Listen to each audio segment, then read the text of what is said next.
The night the nukes almost flew, the 1983 Soviet nuclear false alarm. In the pre-dawn hours of September 26, 1983, the world unknowingly held its breath, teetering on the precipice of nuclear annihilation. While most of humanity slept, one man in a secret bunker near Moscow stared at a screen that screamed, "Launch," an alert indicating that the United States had just fired 5 nuclear missiles at the Soviet Union. That man, Lieutenant Colonel Stanislav Petrov, had a decision to make that would alter the course of history.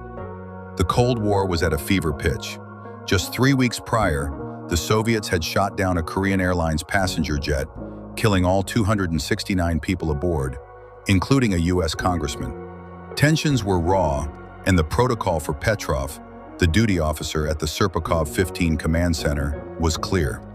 Report the incoming attack to his superiors, who would then almost certainly launch a retaliatory strike. Petrov hesitated. He had a gut feeling, a deep-seated doubt that defied the blaring alarms and flashing lights of the state-of-the-art early warning system. The system was new, and he didn't fully trust it. Furthermore, the idea of an initial American strike involving only 5 missiles seemed illogical. A full-scale nuclear assault, he reasoned, would be an all-out, overwhelming barrage. With the seconds ticking away and his subordinates demanding a response, Petrov made a monumental choice. He reported the alarm as a system malfunction, a false alarm.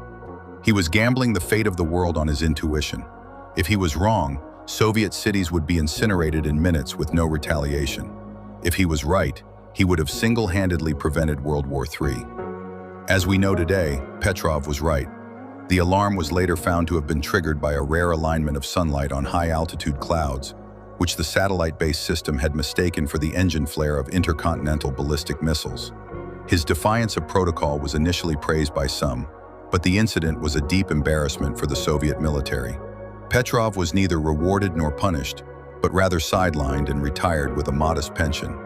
His heroic act of insubordination remained a classified secret until after the fall of the Soviet Union. The story of Stanislav Petrov serves as a chilling reminder of how close we have come to global catastrophe and how, on at least one occasion, the world was saved not by technology or policy, but by the calm, reasoned judgment of a single individual who chose to trust his gut over his computer.